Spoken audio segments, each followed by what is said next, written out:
Pasukan Rusia tembaki fasilitas militer di wilayah Lviv, Ukraina.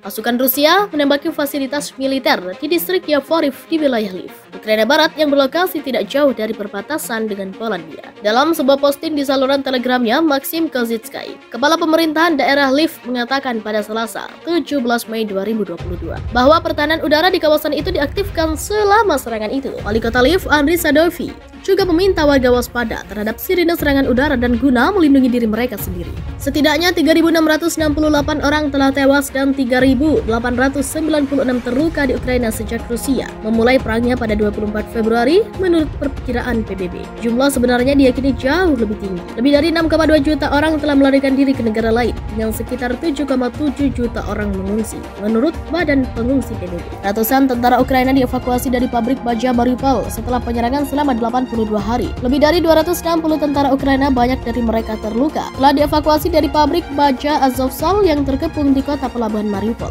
Tampaknya menyerahkan kendali kota itu ke Rusia setelah 82 hari pengeboman. Wakil Menteri Pertahanan Ukraina Hanna Maliar mengatakan pada Senin 16 Mei 2022 malam bahwa 53 tentara yang terluka parah dievakuasi ke sebuah rumah sakit di kota Novazovsk yang dikuasai Rusia. Lebih dari 200 lainnya diangkut melalui koridor ke Olenivka, kata Maliar seperti dikutip dari The Guardian Selasa 17 Juni 2022. Tidak jelas berapa banyak tentara yang tersisa di pabrik baja, tetapi Presiden Ukraina Volodymyr Zelensky mengatakan, "Kami berharap untuk menyelamatkan nyawa anak-anak kami. Saya ingin menggarisbawahi, Ukraina membutuhkan pahlawan Ukraina hidup-hidup.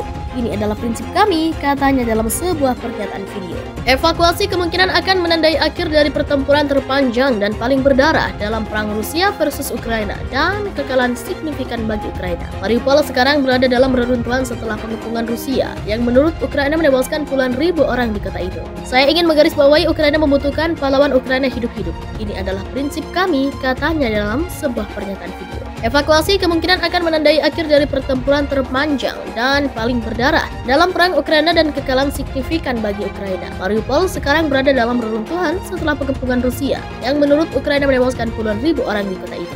Bagi orang Ukraina, pabrik Azovstal telah menjadi simbol perlawanan dengan ratusan tentara terus bertempur di sana. Bahkan setelah seluruh kota jatuh ke tangan pasukan Rusia, sekitar 600 tentara diyakini berada di dalam pabrik baja tersebut. Tentara Ukraina mengatakan tentara di Mariupol telah melakukan tugas tempur mereka dan sekarang tujuan utamanya adalah menyelamatkan nyawa personel. Dengan menahan pabrik baja, mereka menghentikan pasukan Rusia untuk dengan cepat berebut kota selatan Zaporizhzhia, kata pernyataannya di Facebook. Resimen Azov mengatakan sedang memenuhi perintah untuk menyelamatkan nyawa pasukannya. Resimen di masa lalu memiliki afiliasi sayap kanan nasionalis, adalah milisi yang dibentuk untuk melawan Rusia setelah invasi ke Ukraina pada tahun 2014, tetapi telah menjadi unit penjaga nasional Ukraina. Dikatakan pasukannya di Mariupol di Laut Azov di Tenggara telah bertahan selama 82 hari.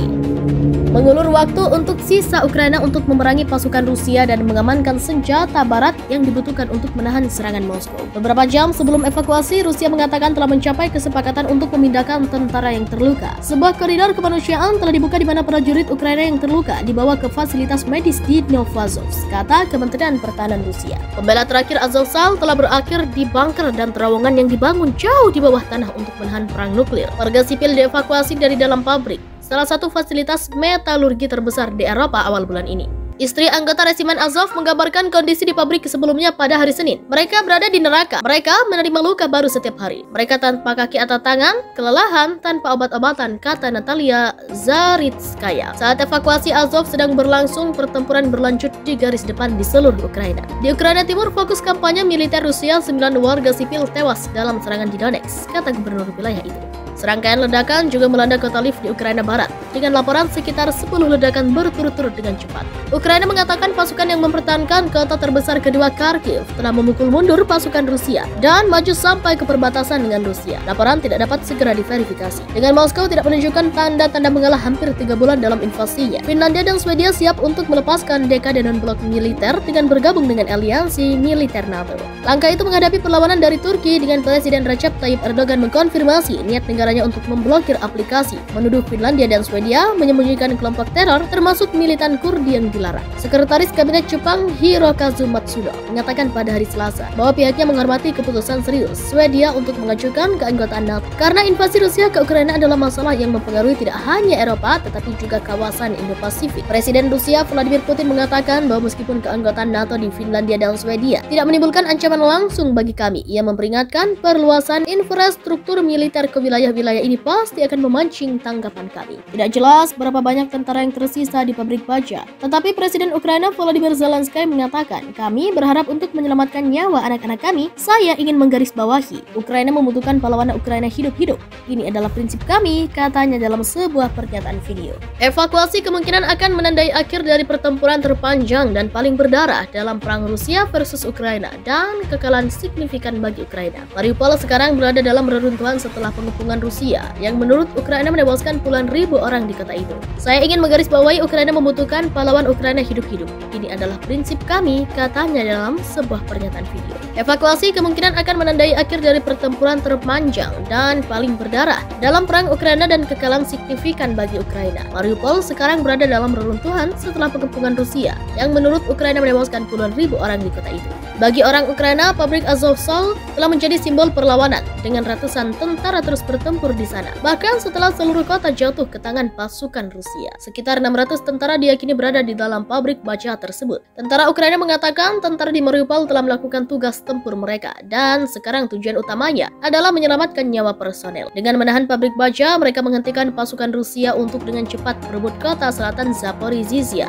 kata pernyataannya di Facebook. Resimen Azov mengatakan sedang memenuhi perintah untuk menyelamatkan nyawa pasukannya. Resimen di masa lalu memiliki afiliasi sayap kanan nasionalis. Adalah milisi yang dibentuk untuk melawan Rusia setelah invasi ke Ukraina pada tahun 2014, tetapi telah menjadi unit penjaga nasional Ukraina. Dikatakan pasukannya di Mariupol di Laut Azov di Tenggara telah bertahan selama 82 hari.